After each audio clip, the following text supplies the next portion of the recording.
I remember I was sexually assaulted by one of my brothers at age 8. I was beaten up by my mother when she noticed that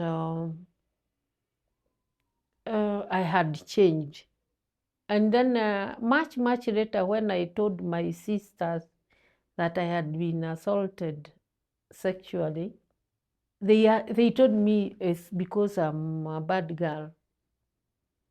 That's why I was assaulted. Why did you go there? Well, my brothers used to live in the same compound, but at the far end. And I was taking food. You can imagine, I'm told to take food to my brother. Then it happened. And then I'm beaten up because I went there.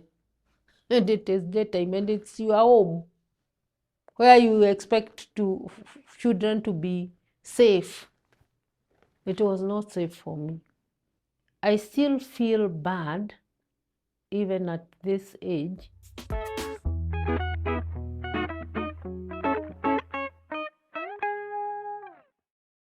My name is Agnes Wambui. I am 68 years old, a mother of 4 boys and several adopted children. I went through trauma in my childhood that made me lose my identity. And the abuse I found in my home made my future relations problematic. I married and I got abused in my marriage, violence, maiming. I didn't know who I was. And it took toll on my marriage, and we had to separate at some point. I left my marriage in a very violent way. I joined a recovery program.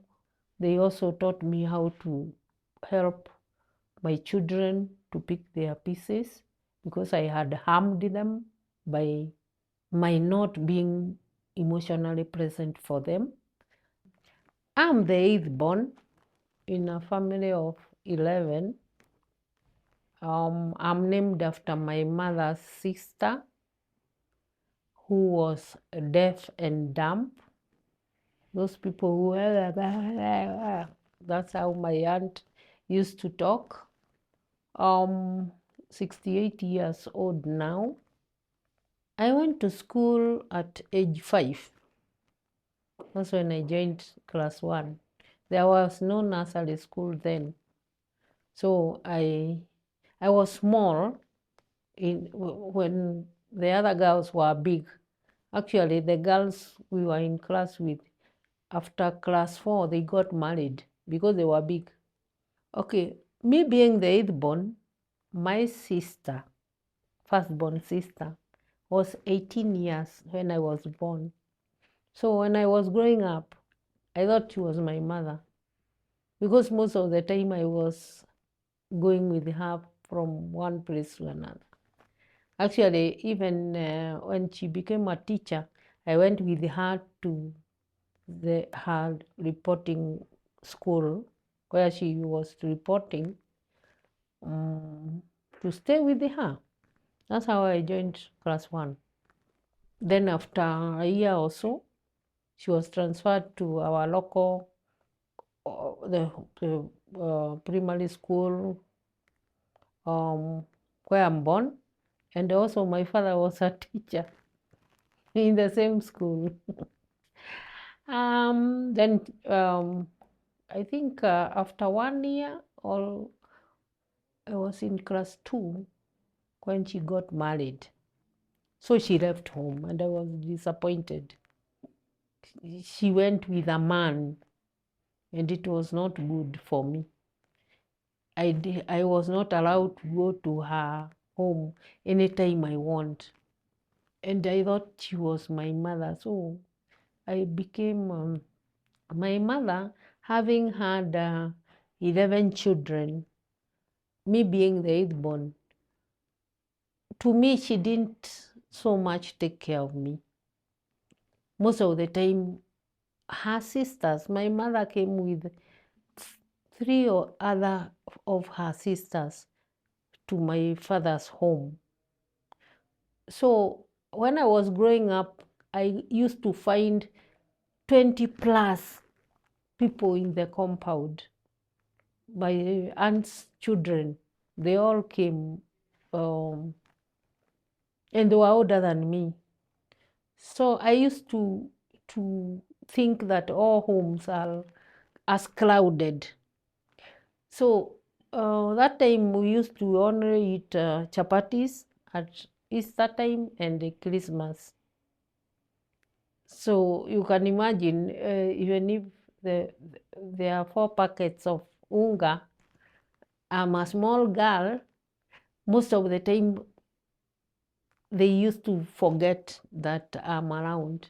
I'm playing outside there and they have put their plates. We used to have, each of us had a plate and you had to clean your plate. So I've forgotten where I left it. And then now the food is served, they forget about me. So everybody is being told, can you share small, small? I hated that and I still hate that today.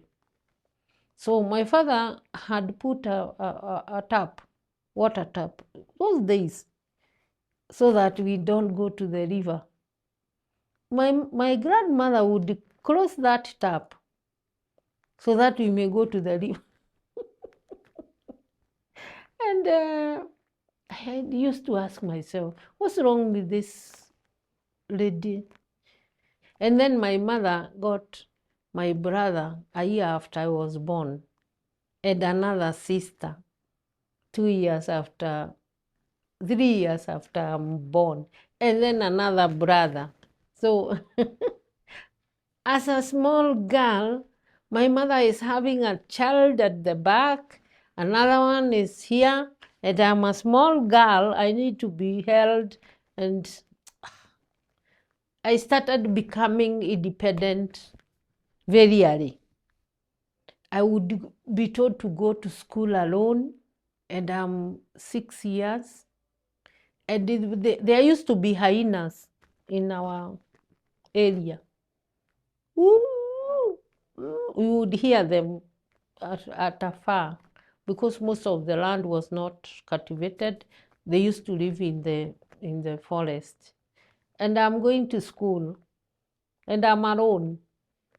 So I fear they will eat me up. And they used to eat people. And my uncle, firstborn brother to my mother, who was much older than my mother, was selling the girls, selling literally. He would remove this aunt from this husband with the 2 children. The children would be dumped at my mother's home. Then he would sell the sister to another husband, get 2 children or 1, then they all end up in our compound. I don't know what was the problem, but I came to realize he was also in his own he had his own problems. He was much, much older than the others. So, and that time, firstborns were very powerful. Actually, they were the next to the parents. So after the parents died, because they died in a very, very traumatic death, they were poisoned.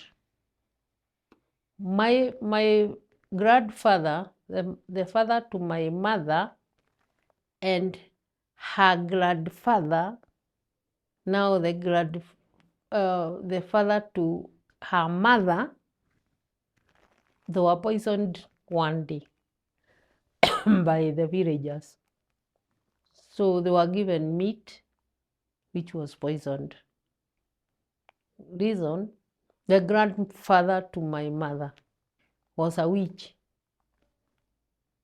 He used to put poison in people's foods. people would come and say, I want you to remove so-and-so. He was hired. He used to get hired.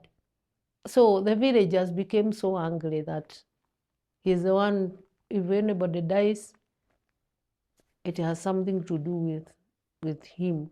And they came all the way from Kiambu in Gatondo to Nyeri, where my father is born. So you can imagine the distance. So when they came, I have never heard my mother talking about her background.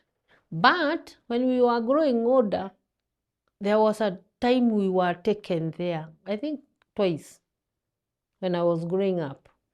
We were taken to her home, where used to be her home, but nothing was talked about. These people kept secrets, and they kept them good. My mother was absent most of the time. She was a businesswoman. She would leave for 4 days. She would leave us with the sisters and the one brother who used to cook for us. Now we have a problem. The last born brother used to smoke, I don't know, locally rolled cigarette, keraiko.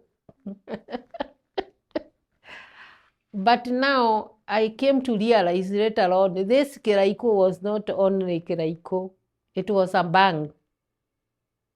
It was rolled with a gazette. What is it? A magazine, a paper. So he would smoke, and the ashes falling in the food. He's smoking and he's making ugali. And he is the only cook because we are 20 plus. So the pot is big. As we are young, we cannot be able to cook the ugali. So he is the one in charge, and he was not married, so he lived in our house for quite some time. My mother would just come, and because you have forgotten something small, she would hit you, or she would hit you with a very blunt and dangerous stick, and she would hit anywhere. My uncles the same. They would beat me up, and sometimes I don't remember what I had done wrong or what I have not done. It's not explained.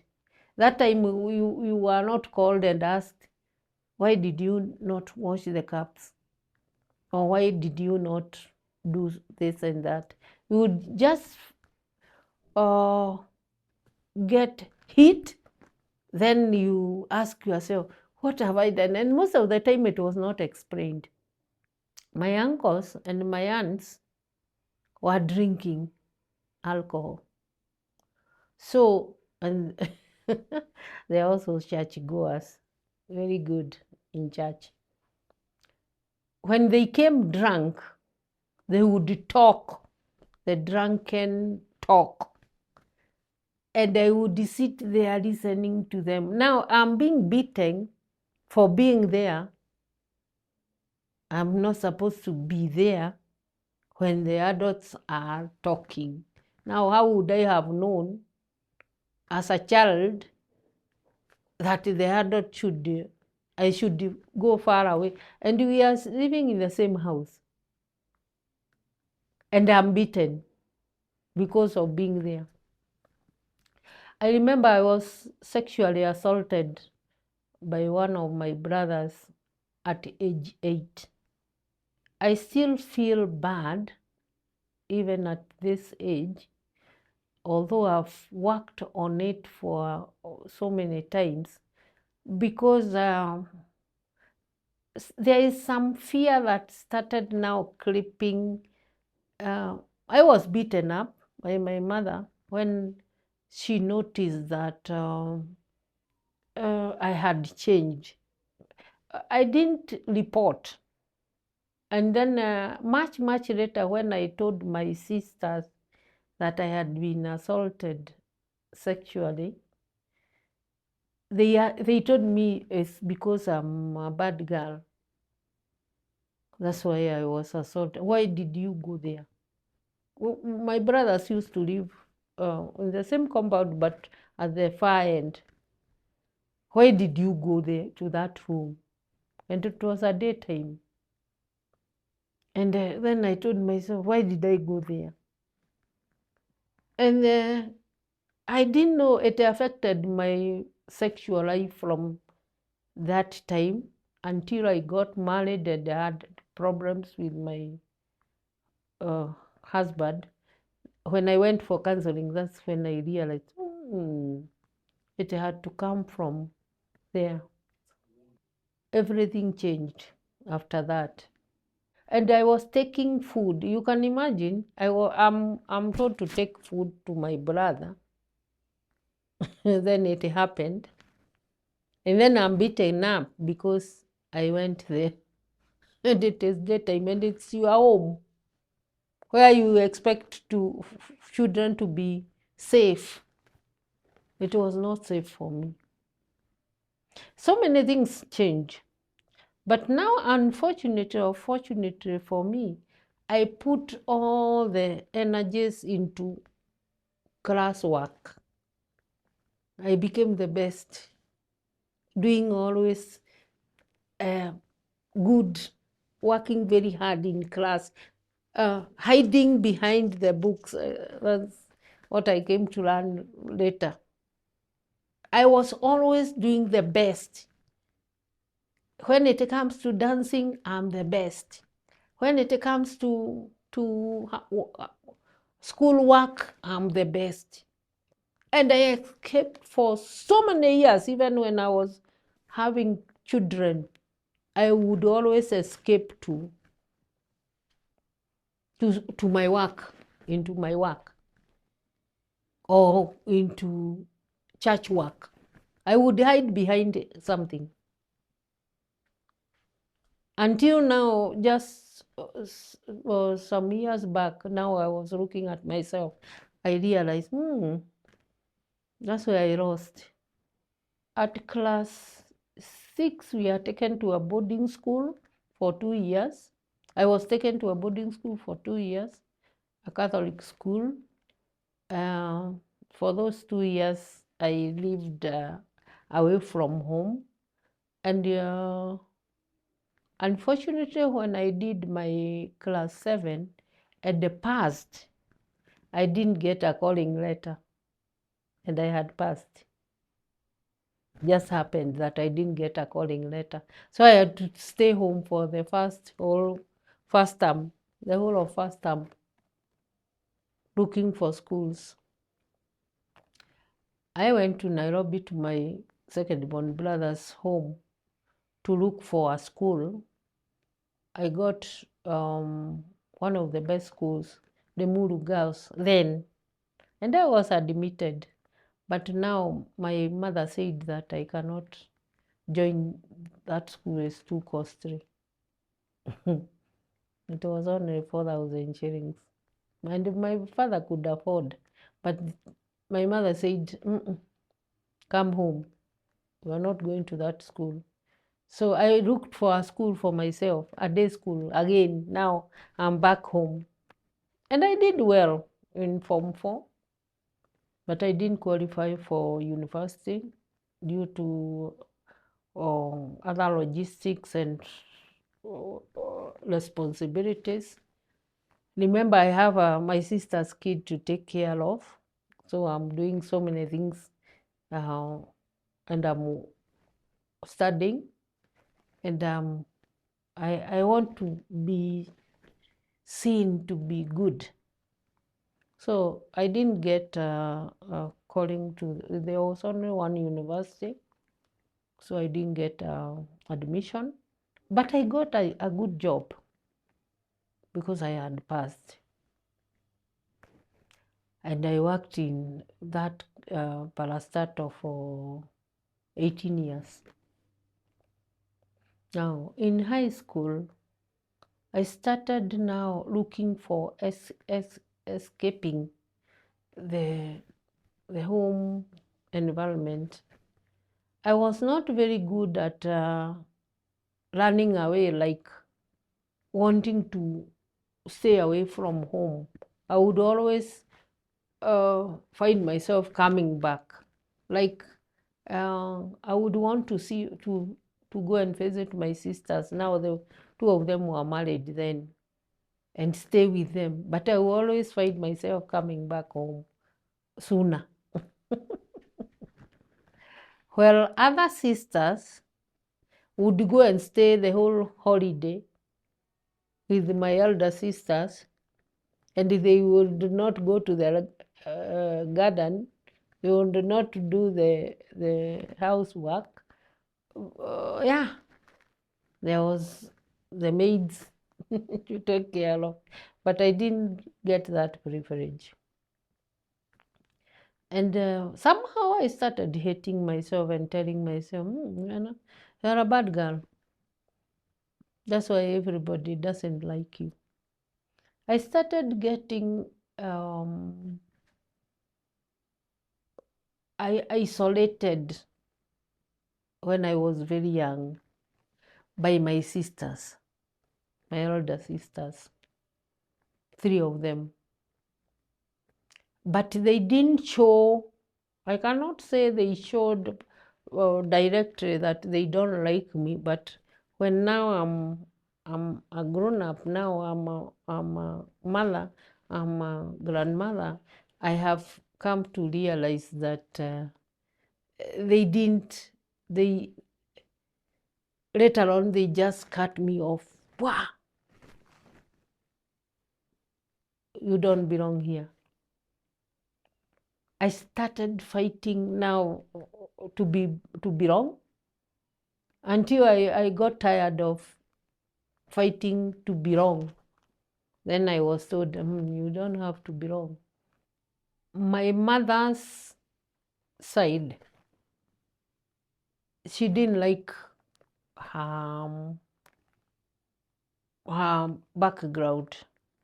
So we are named after, whoever is named after my mother's side, the brother, the sister, the father, they are treated the same way. They used to be treated the same way. Most of them have passed on. Actually, I'm the only, we are 2 who are from my mother's side.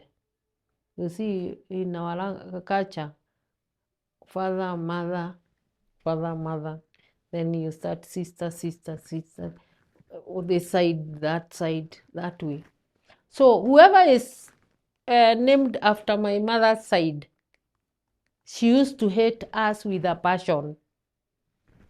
Unlike other homes, you expect we would be favored. But she didn't favor us. She favored the children named after my father's side. And she would show directly that you are lesser than these ones. Even the way you are, okay, earlier on, everybody would wear the same dress. My mother used to make dresses.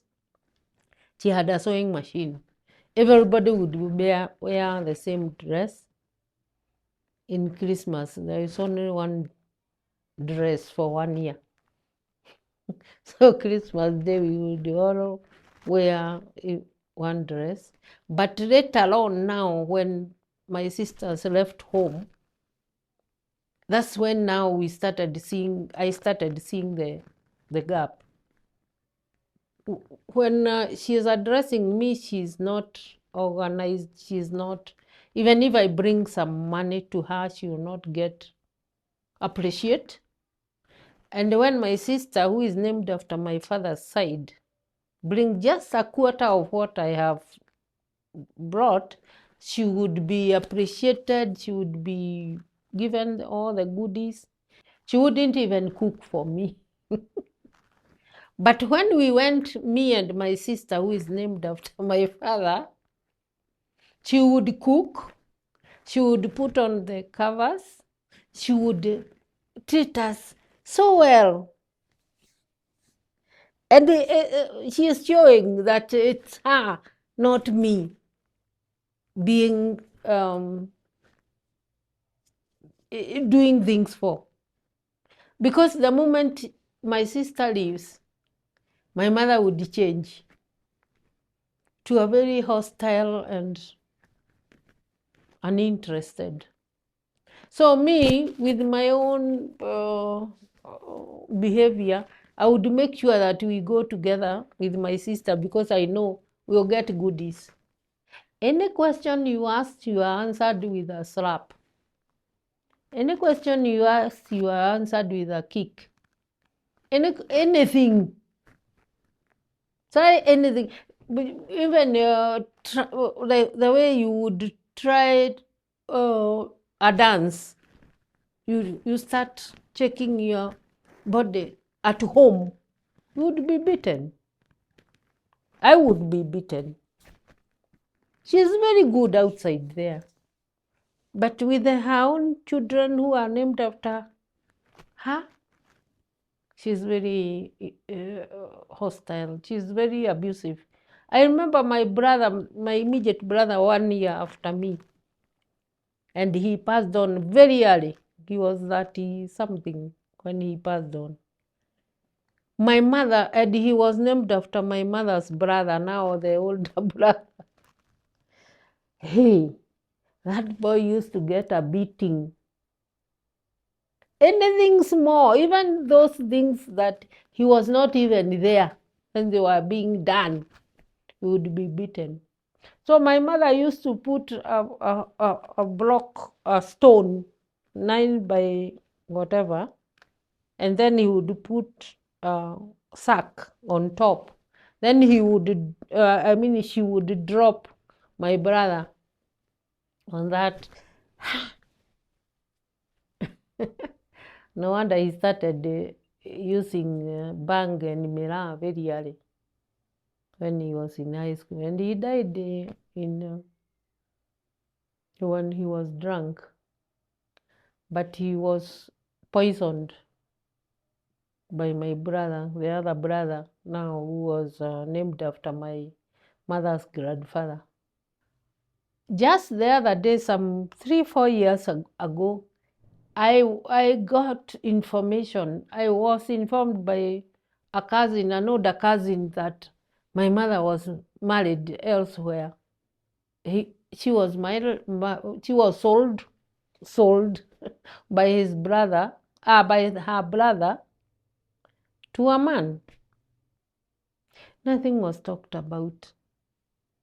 In fact, I came to hear that story just 3 years ago. And then now we started looking for, did she have other children? We have not gotten that yet.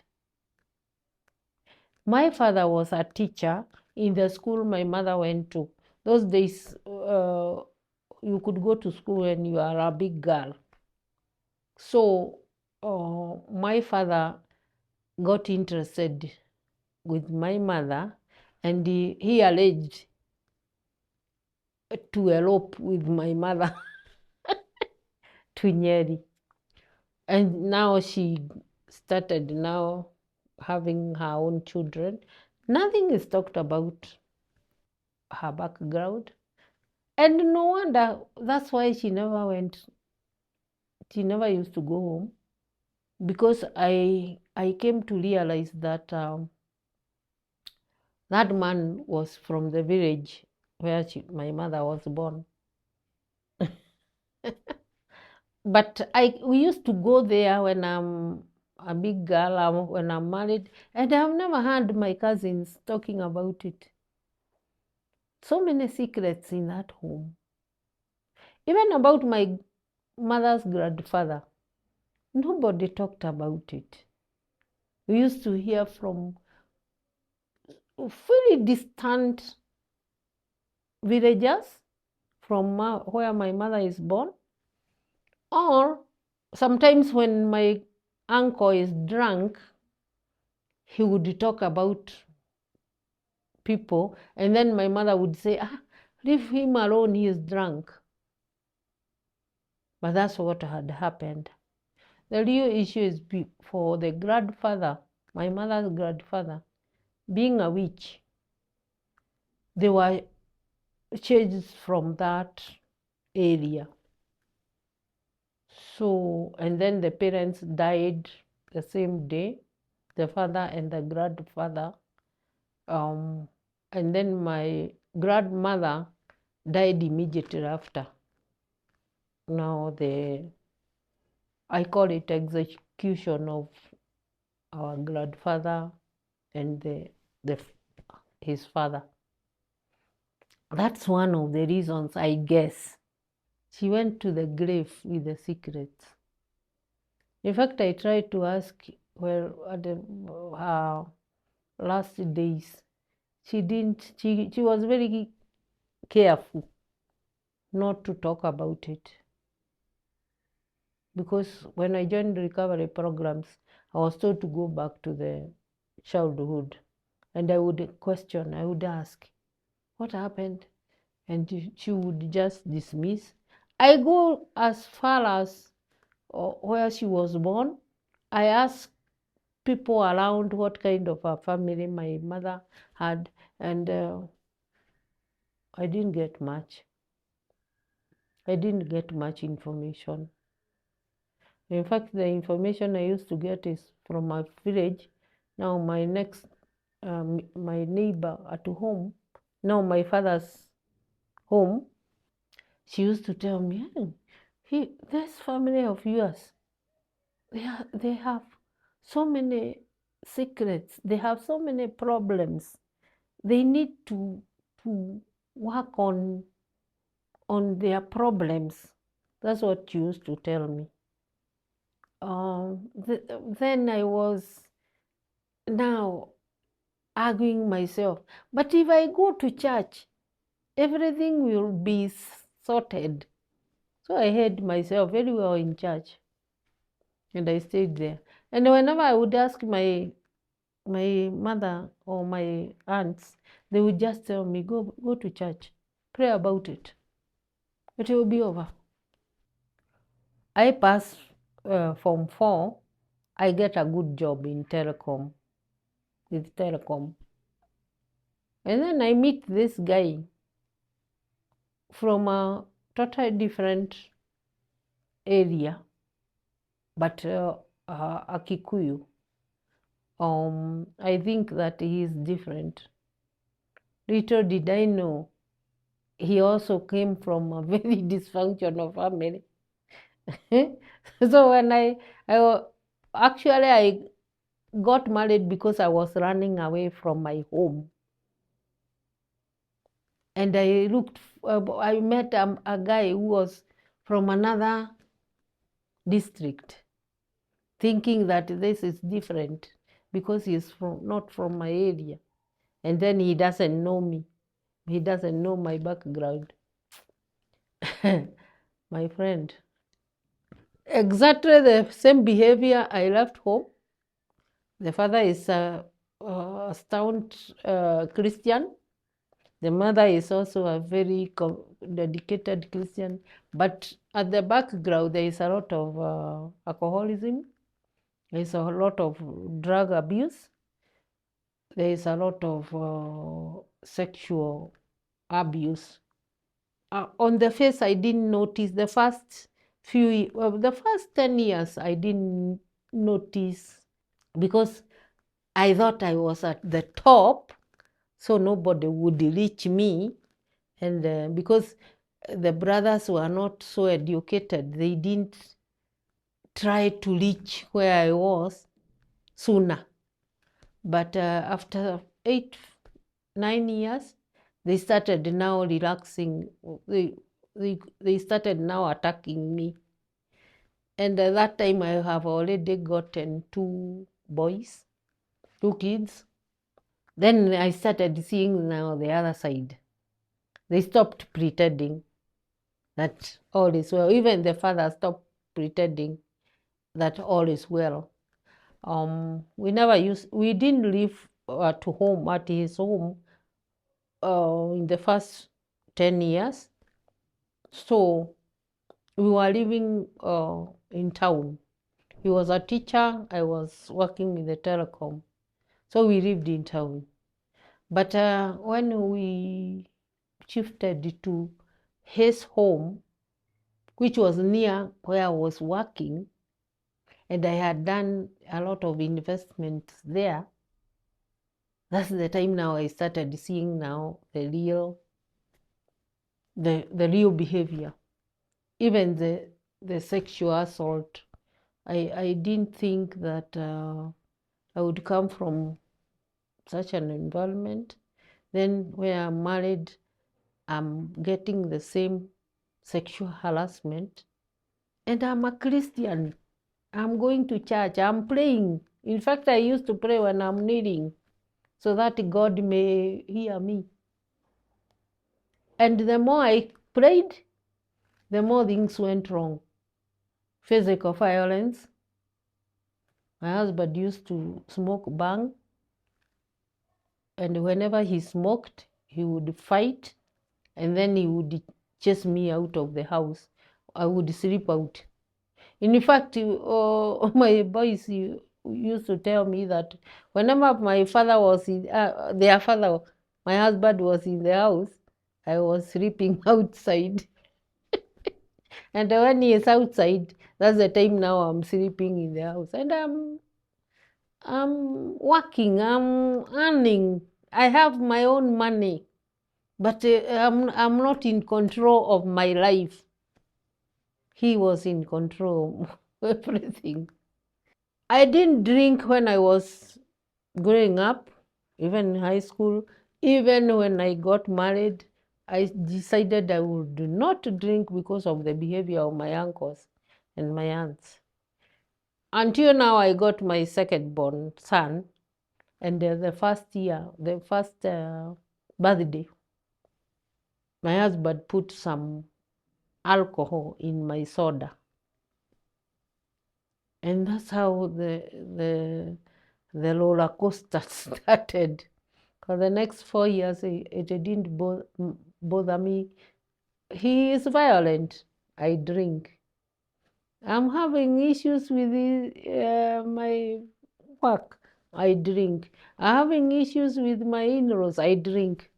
I escaped very well. And now after, I think, four years, I was chased out of that matrimonial home.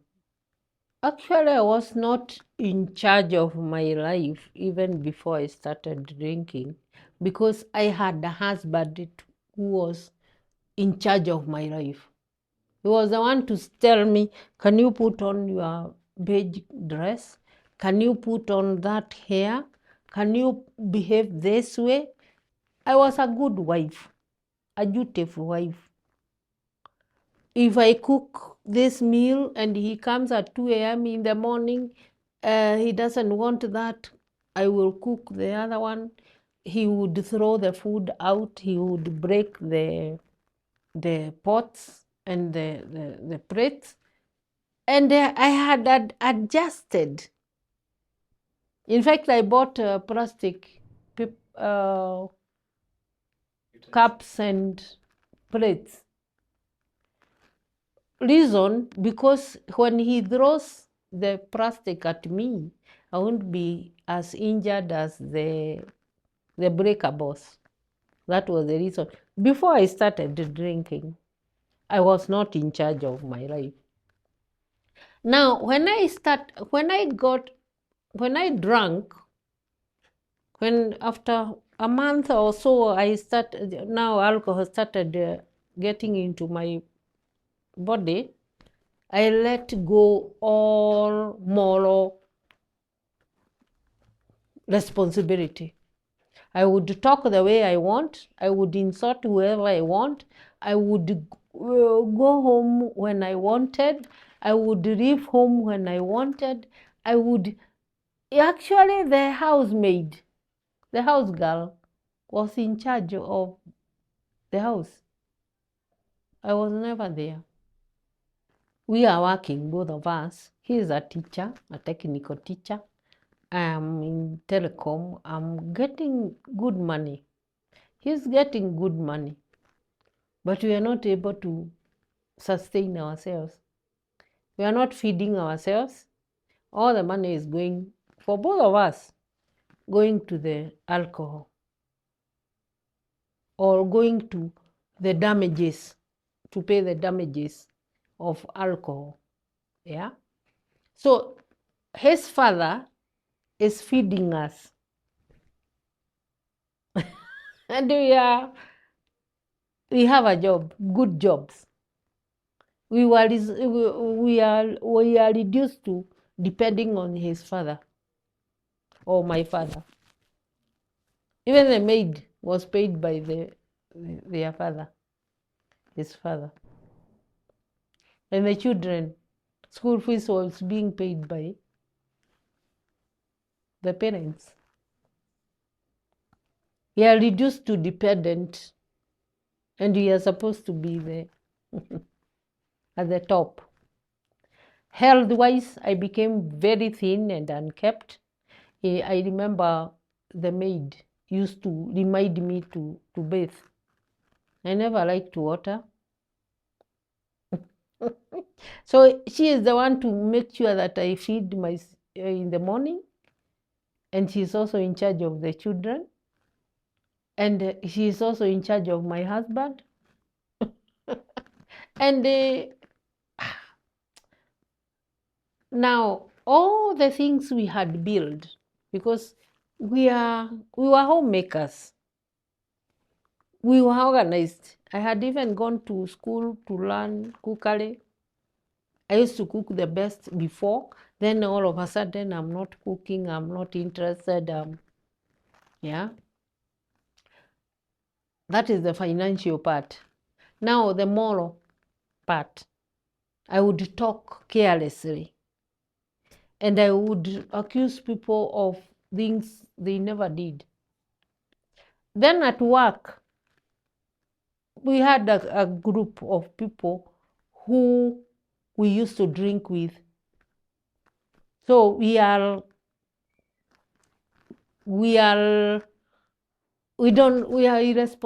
care. The people who are not drinking would work for us. And by that time, I was in charge of the duty roster.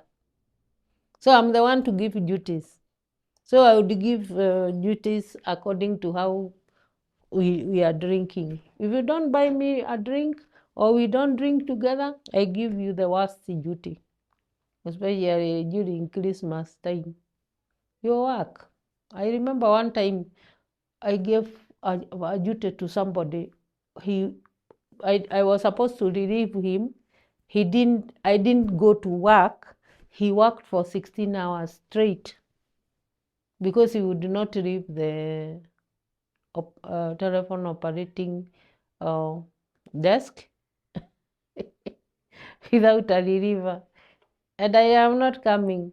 And when I came, I cautioned him. I told him, if you report me, I'm going to give you lifetime. We would steal from the telecom, I was in charge of bills. We would divert the bills. And then when the customer comes, instead of now being realistic or cool, I would insult that customer. And there is nowhere he can take me. There is no mobile, there is no alternative. If you are rude to me, even the calls you will not get. Every call was coming through the telecom. So if you are not friendly to me, I see your call, it comes like a signal. That signal, I will ignore it. So you never have calls. Or I divert the calls, your calls. I was a very naughty person. I would frame people that they have stolen from the telecom. and I would put bills from your account to the other person. And then when you come to complain, you give me some money, I would switch now back to the owner's account or give to another account. So it was all around negative, and God knows what I thought I would achieve. I would switch off the switchboard. That time there were no mobiles. So if I switched off the main, even the police will not communicate, the hospitals will not communicate, nothing. There will be a blackout, no calls. And then I would switch on in the morning. That time, because I was drinking too much, I would make sure that I work night shift so that the whole day, sometimes in the process, I did accounting. How I did it, I don't know, because most of the time I used to go to class when I'm drunk, but I would pass my exams. So at night I would work, then daytime I'm in class, and God knows how I made it. I remember one of the church elder, the priest telling me, your marriage is not doing well. But I had the money. I still had the money, so I was in control. So they left me like that. I drank for 4 years. I did a lot of damage those 4 years. And then our marriage now started drifting. Each one of us would go his or her own way. The children would be left in the middle, not knowing to follow the father or the mother. And especially when we are fighting, the first boy was so scared that we would kill each other. And he became a coward. He's in his late 40s, but he still fears, having so many fears that the other day I was asking them to talk about it. He's just quiet. Yeah, trauma. And he refused to go for counseling. At least the other two, when I got sick now lately, they went for counseling. So I think after 4 years of drinking, the family, his family was fed up with me. And my whole family also were fed up with me. They had disowned me critically. They did disown me, my own sisters and brothers. They didn't want me around them. They didn't invite me in their own activities. And you can imagine, we are now grown-ups. We are having, my older brothers' children are getting married. Actually, my sister's children are almost my age. So when they have activity, they will not call me. And they would tell me verbally. They will not visit or even come to see me.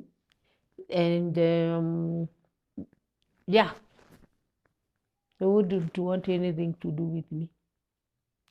First, I'm very sad, not for myself, because at least I've survived, but for the people who are vulnerable out there, especially my children. They are getting, the reactions are directly related to my childhood abuse. The behavior, how do I put it? Even my children are isolated. And when now their father came to recovery, because after 10 years, he came to, we reconnected. We separated 13 years. 3 years I was living in his father's home. He went far away to Meru. We had other investments there. And he married again and got 2 kids. I joined the recovery program, alcoholics. I stopped drinking, and then after I think 4 or 5 years, he noticed that I'm behaving differently. I'm happy. My face color has come back. I am talking sense. I'm not blaming him or anybody about my life. And then he got interested. In recovery, we say, I attracted the positives. By my positive behavior, I attracted him to come to recovery. That's how he came to join the recovery program. And I didn't know that I was somewhere in the bottom. It just happened that one day I am now having four children. You know, us alcoholics get so many children. I can't feed them. I'm not able to. Now I was almost losing my job with telecom. And now we are separated. I came to Nairobi to live on my own. I cannot pay their school fees. I can't feed them. I can't pay the maid. I can't even, by that time I had been diagnosed diabetic, so I was using insulin. I cannot buy my medication. I can't work. I cannot stay in the office for 8 hours. I am disorganized. Yeah. And even the time I'm in the office, I'm thinking, how do I go home? I don't have bus fare. What are we going to eat? So my workmates used to changa, to do some corrections, to feed me, to make me, give me bus fare, to pay for my boys' school fees. Then I reached a point I told myself, is it worth? I told myself so. So I bought rat poison. And I was preparing to take the poison. So in my mind, an alcoholic is a very fearful person. You don't like feeling pain. So I asked myself, what if I take rat and I don't die? Then what will I become? I feared. So I told myself, let me go to church to tell the priest that I want to end my life. And I went. No, before I went, that Sunday I was sleeping in church at the back, but I was not drunk. And then I hear a preacher saying, if you drink and your life is not okay, there is a program for you in this church.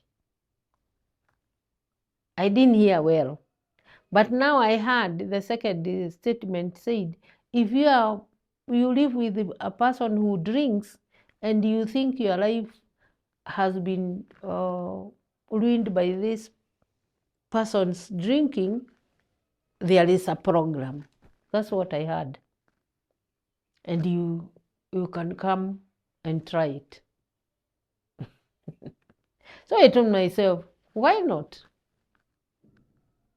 So I went. Now, remember, I had bought rat. I'm preparing to take it, to end my life. I have hidden it under the pillow. Now this preacher has said that you come to see me on a Wednesday if you are interested in this program.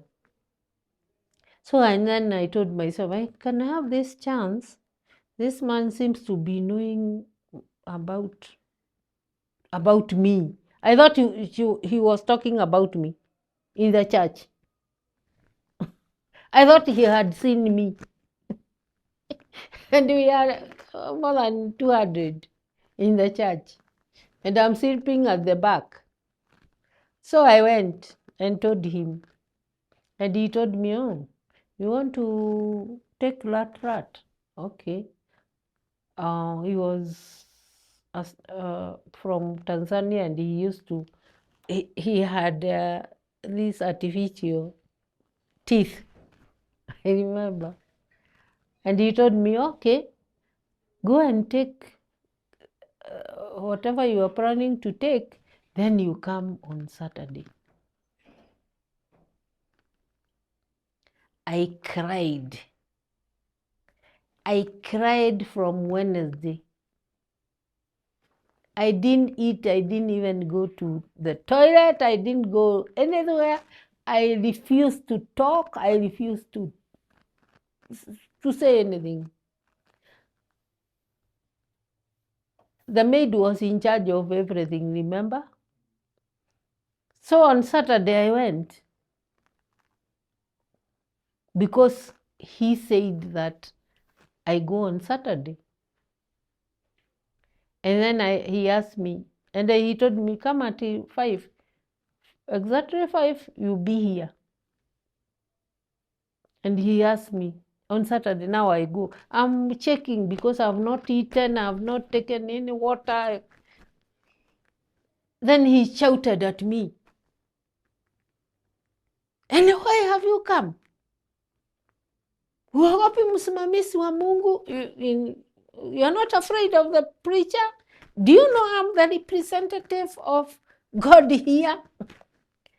You come and tell me that you do something, you don't do it. Why are you crying? What do you want? I'm still crying. Then he held my hand and he told me, he took my hand from the office to the next room. He opens the door, there are people surrounding the table and they are laughing. Now I got confused, more confused. In the process, he had asked me, have you ever taken alcohol? I told him, yeah, everybody takes alcohol. Oh, he knew. Oh, okay. And he told me, sit with these people. If they don't help you, go back and take the rat. That was the starting of the end. They accepted me. They took me through the steps. We call them steps. They gave their stories. I saw that I'm not alone. And then they invited me to come the following day. They continued with on Saturday, they talked about their family members who are drinking and the way they are hurt because of their siblings drinking, their parents drinking. That was good. I came to report my husband, I thought. So I talked about my husband. I didn't talk about my drinking. Then they told me, can you come tomorrow? When I came tomorrow, the same people were in the following day. But then now they are talking about their drinking and how they messed their lives with the drink. I got annoyed, but I stayed. I remember I stayed because I was given tea and biscuits, and they were not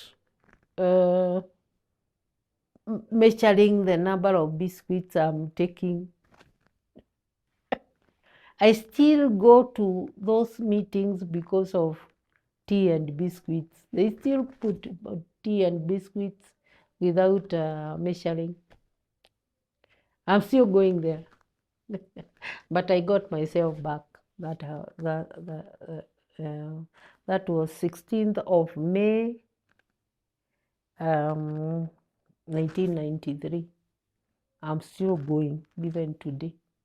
I started now going for helping the person who is new.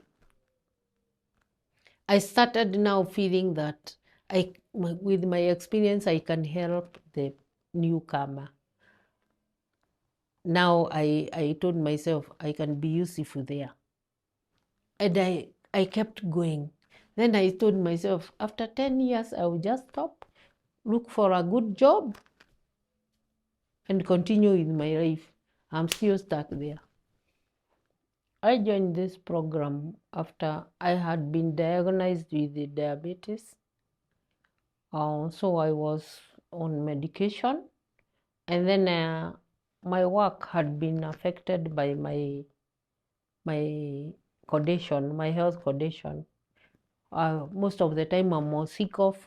I'm going, in fact, I remember that year, 92, 93, I only worked for less than 6 months in a year.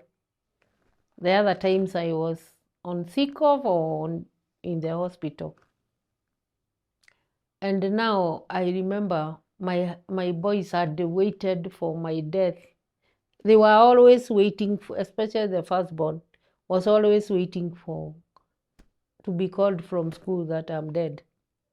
I reduced, in fact, I remember 42, 40. I was very thin and very withdrawn and feeling I didn't want anybody to ask me anything. And I would be very rude, even to the landlord, anybody who came near me, except the church. I was holier than thou in the church. Every Sunday I'm in church. I'm taking my boys to church. We are good. But at the background, in the plot, elsewhere, I'm insulting everybody and anybody. And I looked at everybody and you are my enemy. Anybody who tried to talk to me is my enemy. Now, after I have joined this program of recovery, and I was introduced to 4 different recovery programs. My stopping drinking was one program.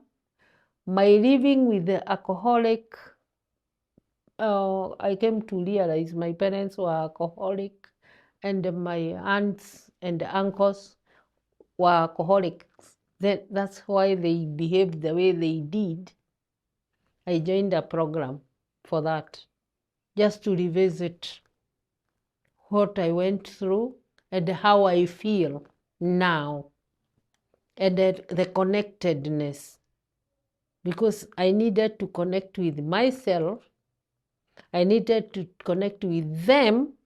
Then I joined another program for children who have been living in abusive environment, and they lost so much, like the way I lost my childhood, the way I lost friends, the way people never used to come to our house. I joined another program. I was introduced in the same church. And then I joined another program of people who like picking abusive partners. So I joined 4 programs at the same time.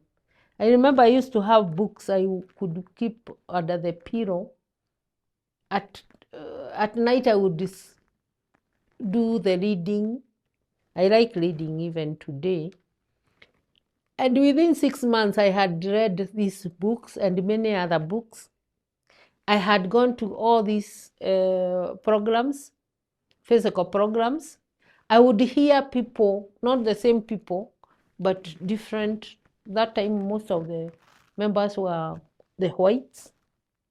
I would hear them talking about their dirty linen, their things which are not talked about. They were sexually assaulted, they were done this, they were done this. And I would ask myself, why can't I be like them? I want to be like them. So I did in a hurried way to catch up with them. And I thank God I did that. Because I started now looking at myself differently. And then telling myself, but Agnes, you are here because God wants you to change. So I changed. I didn't really change because I wanted to. I changed because my past was, I had lost so much. I didn't have even friends, even workmates didn't want anything to do with me. So these people, they seem to be wanting me. I will stick here. I'm still sticking there because they are the only people who wants to stick with me. I tell them that I'm diabetic, and they tell me, you make it. I come again, I tell them that I'm jobless. Oh, you make it. And it is working. I tell them that my marriage, they tell me, you make it. They were always encouraging me. And I thought that it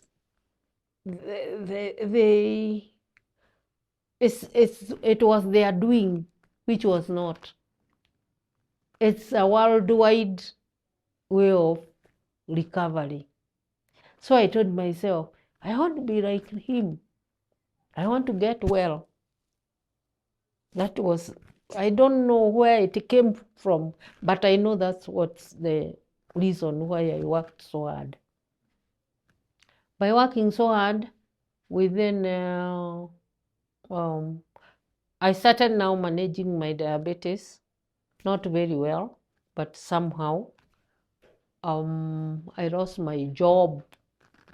I got another job. Where I'm in the second job, that's when I got another hypertension. I'm working on myself now. I'm taking my medication well. I'm aware of my health. Then 2021, I was diagnosed with a heart problem. No, 2013, I was diagnosed with a heart problem. Now, the heart problem, they didn't know exactly what was the problem with me. So they gave me medication. Fortunately for me, we had so many Indian members in our program. Remember, I told you that our program is not religious. Everybody can join. So we used to have white people, Indians, Africans, Asia, all kinds of people.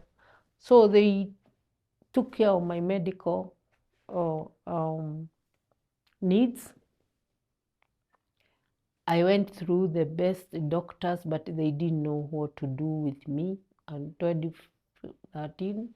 Until 2021, I was still going for clinic for diabetic hypertension.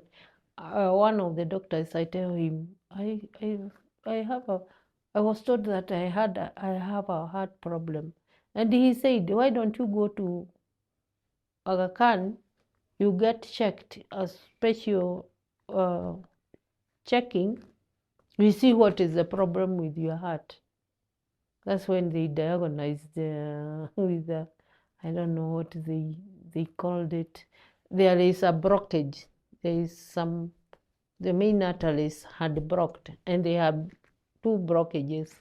So the heart has four arteries, two to bring in the blood, and two to bring out the blood. So I only used one to bring in the blood and one to bring out. The other two had blocked. And nobody knew how long it had blocked. And I was doing my things. I was going on with my activities. And nobody, I mean, the doctors had not gotten that new way of that testing. And then they said, oh, you need either to, there is Aga Khan, they have a team of doctors which can unblock, they thought. So, and then I don't have money. I don't have a job by that time. So what do? And they want me alive. They had to waive the bill. Okay, that time I paid, I think I paid 100,000 for the first operation. They waived the rest. They unblocked one artery. They were unable to unblock the other one. And they didn't tell me that they have not unblocked both of them. So I go home after 4 months, I feel the same problem. I can't move my legs. I have a problem walking.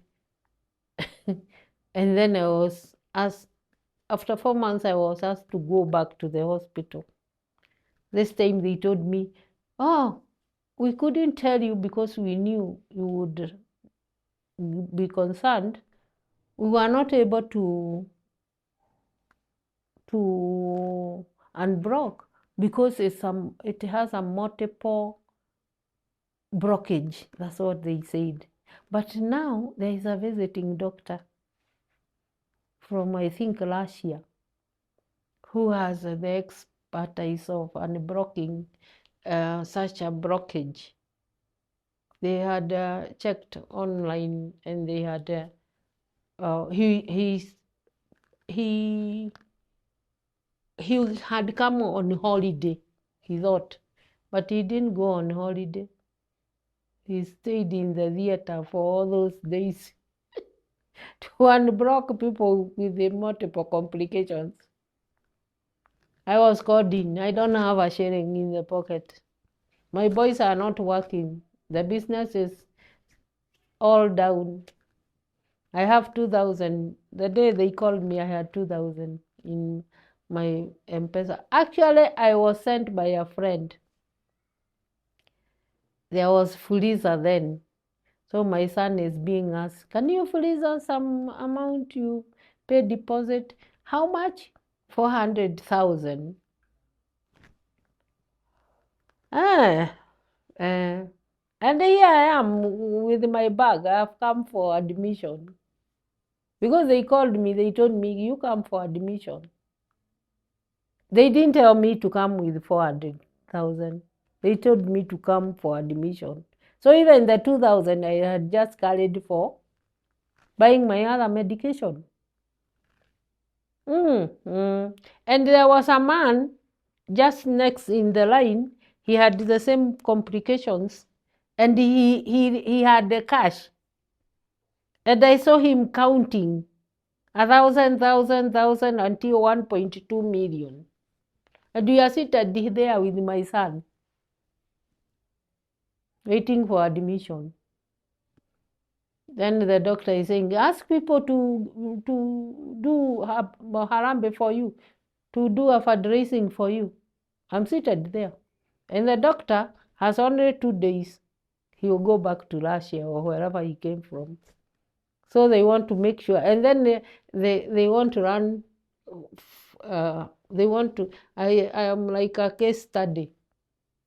The other cardiologists want to see how they can unblock such cases, because normally they used to send people to India to get unblocked. So they cannot lose this. Not that I know, but I came to understand that I was a very important person. By the end of the day, my son Fuliza had borrowed 8,000.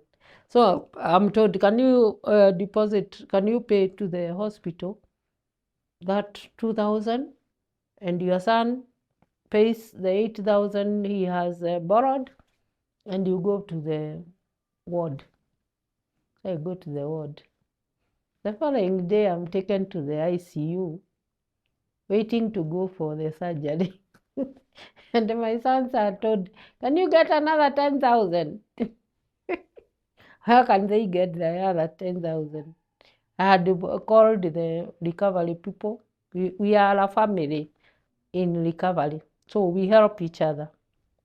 So they were doing some fundraising. They raised the 10,000. I go to the theater. I get unblocked after, I think, 4 hours.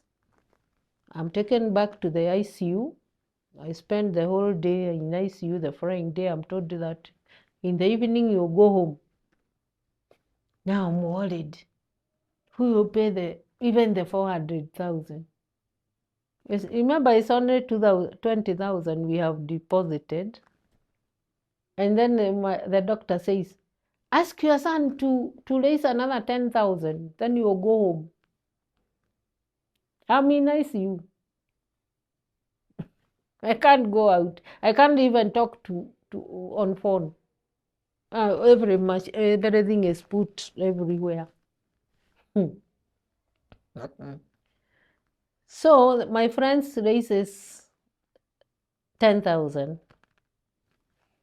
They didn't deposit first until the doctor said, but we want to discharge you. You are okay. You need to go home. Can you ask them to deposit the money? So I called them. They deposited the 10,000. A total of 30,000 out of 1.2 million. I was discharged. I didn't believe it. In, I think, April. It was 1st of April. Because when they called, I thought it was April Fool's Day. So I was operated on 2nd of April. So I'm leaving the hospital on 4th of April. And then now the 30,000. I was given medicines worth 30,000. So I didn't pay anything to the hospital. And I got 2 more clinics, appointments, free. Then they gave me a letter. They told me to go back to my local hospital. I'm a living testimony that you can go in Aga Khan and come out and get the best medication, get the best. I remember the doctors were about 12 or 15. Everybody's around. This guy is not English, so they are interpreting. And I'm lying there, not knowing whether I'm still alive or dead. And I'm here, 2022 until now. Now, 2024, I go to clinic. I feel like I have a lump in my breast. And then I told myself, one of my adopted sons was a student, a medical student, actually 2 of them. So he told me, let us go and get checked. It could be cancerous. We go for checking after 3 months. It comes out that it is cancer, breast cancer. And they do further tests and they see it has even gone to the liver.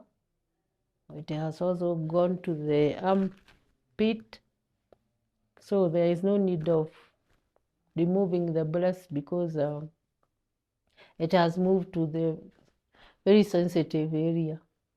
So that's how I started treatment. Again, I'm a case study. They don't know now you have a heart problem, you cannot do radio. You have, by the time they were doing the heart surgery, they ruined my kidneys. And they told me it may affect your kidneys because of the dye they put in my heart. So when we are doing tests, they check the kidneys, they see we cannot do dialysis. We cannot even do the ordinary chemo because of the kidneys. Now they started now asking all of them, even the cardiologists in Aga Khan, what do we do in such a case?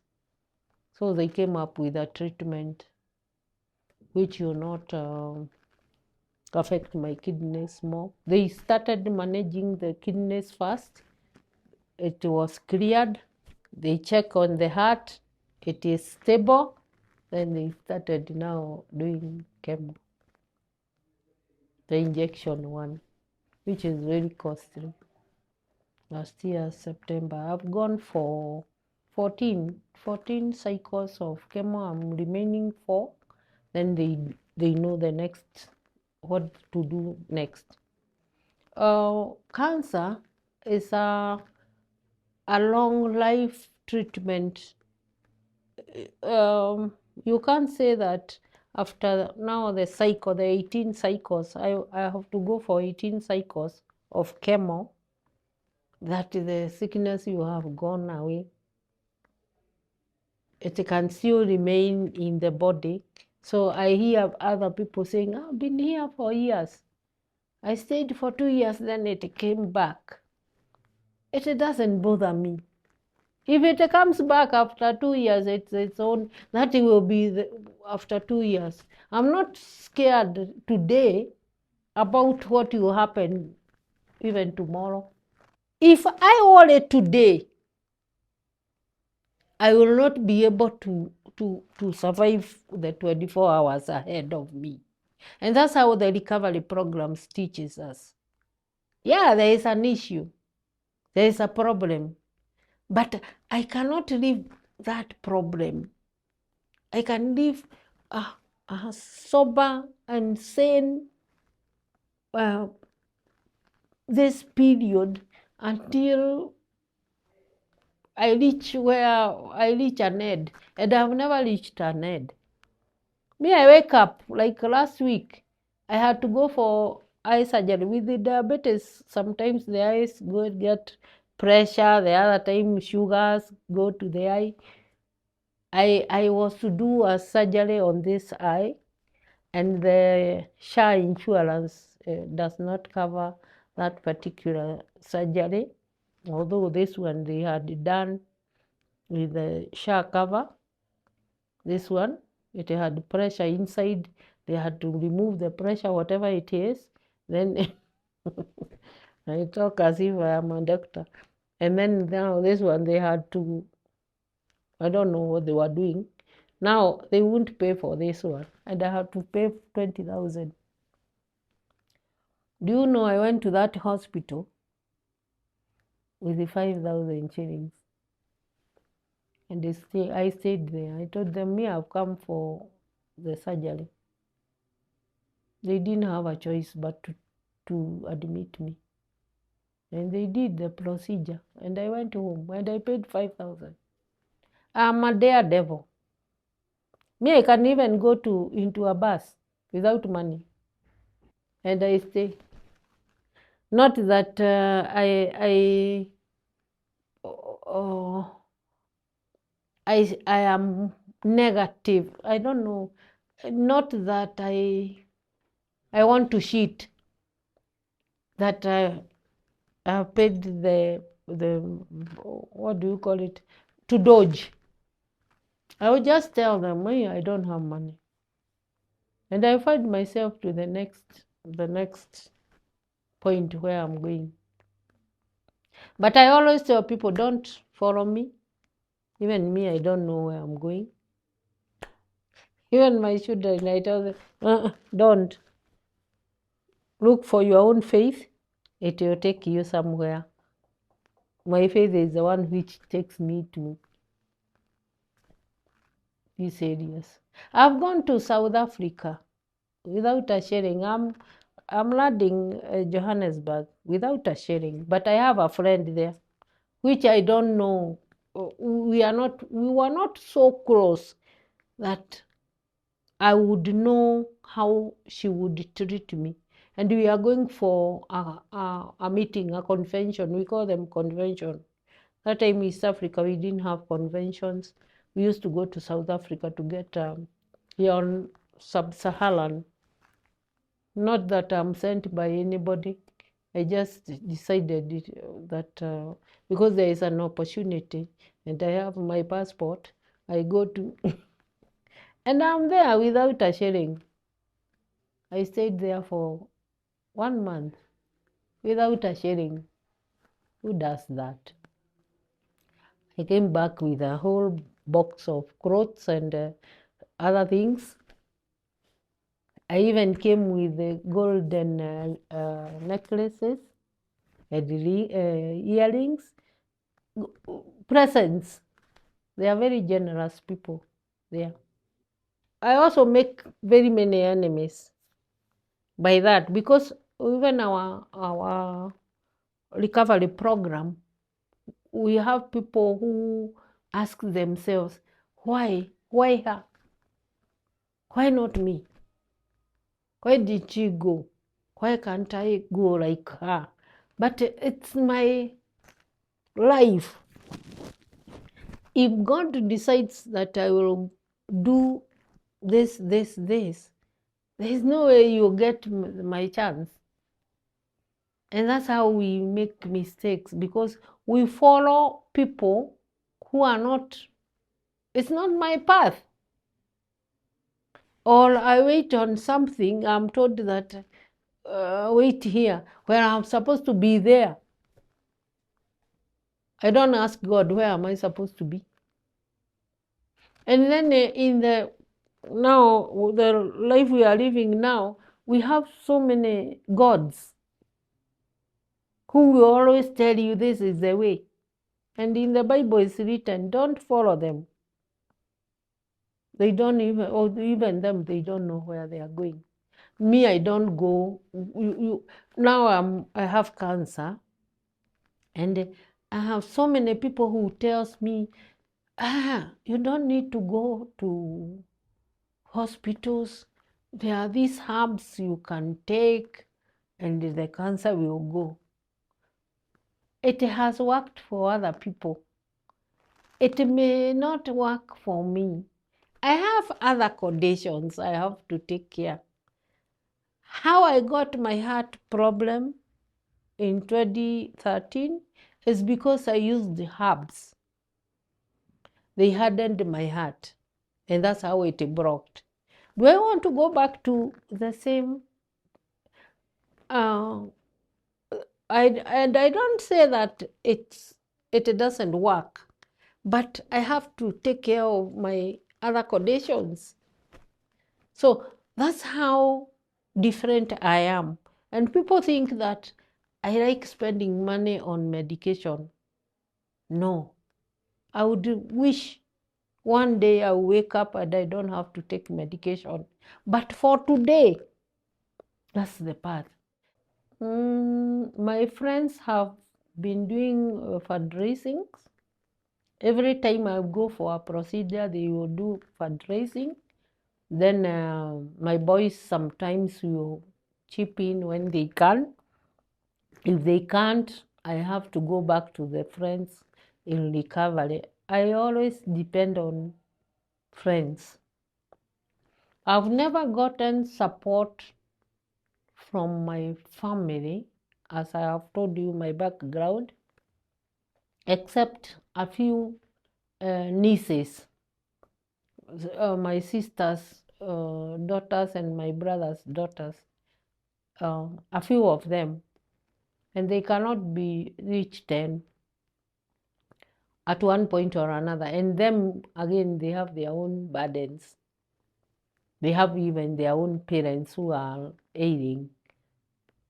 So me, I wholly depend on people I don't know. Like somebody now listens to me, he or she wishes to support me. And then also the doctors who are helping me. Whenever I go to a hospital, I tell them I cannot afford, and they will look for a way to, like now they are can. They look for a way to waive the bill. That's how I make ends meet. But lately, I have written a book about my life. Unfortunately, I didn't come with it. It's not yet ready, but I will drop it. So I'm intending to sell, not necessarily to be able to sustain myself, but to let people know that there is hope. The theme of my book is there is hope. I can be in a situation, but if I have hope, I can move positively to move on with my life. So I depend on friends and even sometimes I call them enemies. I get support from people I don't expect and from people I don't know. Yeah. I also I think I'm a generous person in my own way because I help people with needs. I host people in my house who are in recovery, who are homeless, who are who has been rejected or isolated by their own family members. And I think that way, by helping others, I'm also able to help myself. I extend the hand, I give them the 100 shillings they need for food, and God gives me 500 or even 1,000 to take care of them and myself.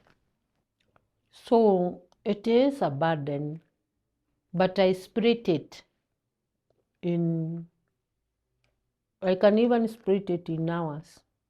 Like now I may not know how I'll get myself home, for example, but I'll get home anyway because I have faith. But it's not a blind faith. I call people, I ask for help. Like now, I'm writing a book and I didn't have any money to print, and it stayed in the person who is helping me to write the book did not also have finances, so we got stuck. So we collected money from people who would want to buy, and we got, I think, the first 5 copies. We paid, they were printed, they were taken to a certain bookshop. Then we asked people who would want to buy we got another 9 copies, which I will pick after I'm from here. So I have about 7 people who I owe the books. But at least I will have 9 plus 5 is 14. I have 7 more books, which I will sell. Again, I put all the money to the printing so that I may have more books to sell. That's how I'm planning to live. But I'm not depending on the selling. I'm depending on God. Because in the past, since I started the chemo, every time I get stuck, there is always somebody who comes to relieve. And most of the time, there are people I least expect they will come to my aid. But as a human being, I would want to relax and tell myself, at least my medical needs are met. But that's not what God has planned for me. He has planned that I live a day at a time. The nature of me, if I'm told that you are okay, you have food on the table, transport is paid for, medication is availed, maybe I would stop praying or even relax and tell myself, I'm a good person. I have to literally depend on God. Just like a child who cannot cross the road. Like now, I cannot cross the road on my own. So I have to depend on people, and sometimes I'm alone. I have to ask whoever, even the conductor, please help me cross the road. That's how dependent I am. And God knows why He is putting me in this situation. But when I'm in that state and I'm invited to go to a place, like the other day we went to Kitale, to Kapenguria, to talk about alcoholism addiction. And then the other time we went to Kisumu, Kakamega. They put me in a matatu, in a vehicle. I can't walk. But when I'm put here, I will talk. I will give service. Then they put me back and take me back home. There is no one time I've stayed in the house because I'm sick. Even in the hospital, like the time I was in ICU, I talked to the doctors. I told them about addiction. So I'm useful wherever I'm put. I'm become useful. And something tells me when I'm sleeping, wake up, go and help someone. And don't go to places where you will be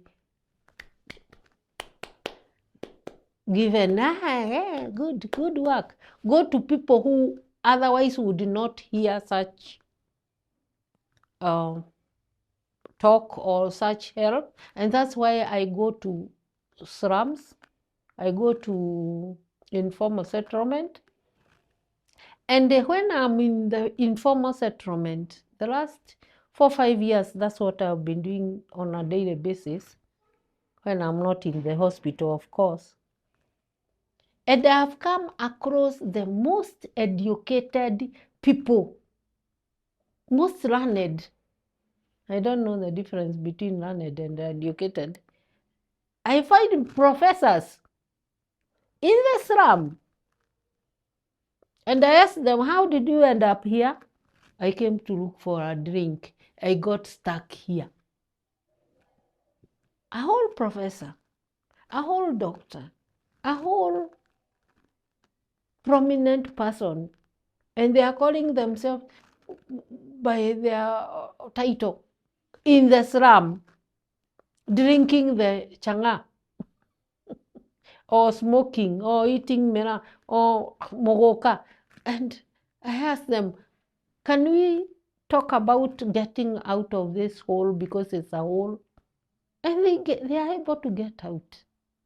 That's my passion. That's what I want to do for the rest of my life, because I know we have very potential people in very funny places just because of addiction. And for that, maybe I will live another year. And even in the Bible, there are people who got like a Job.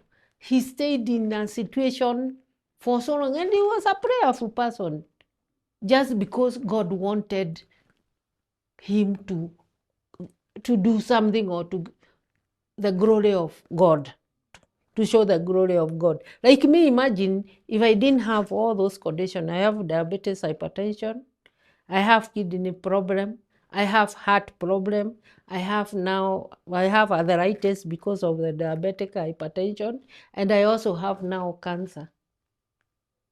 Yeah, those are very major 6 conditions. So if I didn't have them, maybe I wouldn't be here. I would be saying that one so and so can pray for it, and it will go. I have nothing against prayers and prayerful people. I have nothing against anything or anybody. I know I need prayers, but I also need other 5 faculties to be taken care of. I have to be emotionally stable. I have to be socially stable. I have to be all round.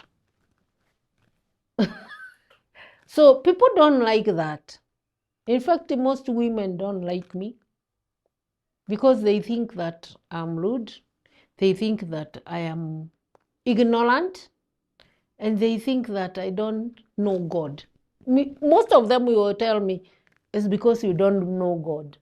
Then I ask myself, now who has been keeping me all this time? Is it not God? If things were different, if the young girl, very, the dreams I had when I was growing up, if they were realized without other problems, other interruptions, I would be a very great person. And I am a great person. But now that greatness would come with maybe pride. I wouldn't say that it's God that has brought me here. I would say, you see, because I am so and so, that's why this building is standing here. I would not be believing in a God.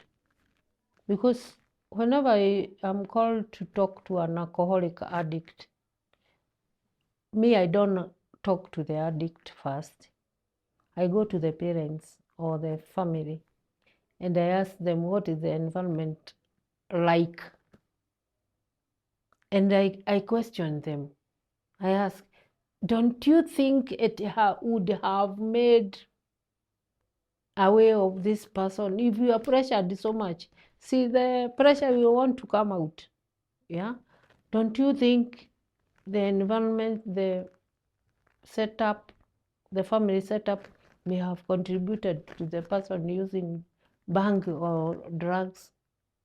If we would do things differently, and I have seen families changing, doing things differently, and the alcoholic addicts have changed. And I don't, sometimes, not always, I make enemies. Because the family will not want to take responsibility, but they want the outcome, the product, to be excellent, better than themselves. I don't know. No, somebody just came sometimes ago and told me, I've given my children the best. I was working in such and such place. I'm the best. I brought up. I have trained ministers. Why can't I control my own son to stop drinking and using? I felt sad first. Then I asked her, don't you think if you change the way you talk to your son, the same way I was told myself, he would change? And if they take that approach, it has worked. So my approach of helping the alcoholic addict is not going to the alcoholic. It's first going to the family. Let me know the family history, the genetic disposition, so that I may know what I'm dealing with. Like me, I have a very good alcoholic environment. If I don't get away from this pot, we call it a pot, I stay far away from this pot, I will stay the same. And my brothers, my beloved sister, she died of alcoholism, and I was in the program because she couldn't understand what I'm telling her. My brothers have died of alcoholism. They don't trust me. They are asking me, you were born the other day. What do you know that we don't know? And then, as we say, they hide behind the church. So they die. And they blame everybody else except themselves. Me, I don't want to go there. I want to shine, but let me even we say that shine, that light will open the whole of this. Even if the walls are removed, it would still shine outside. That's who I am. So I'm always open. My number is 0720 556 990. 0720 556 990.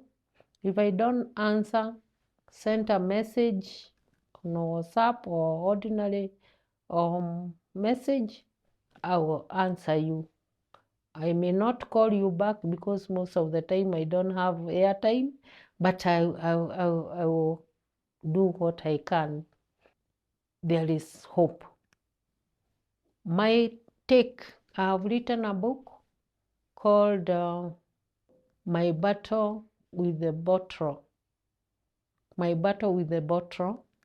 I chose that name because all the years I've seen women don't come out, or their families don't want to talk about the women who are addicted, and I decided I will come out. I am praying that more will be revealed.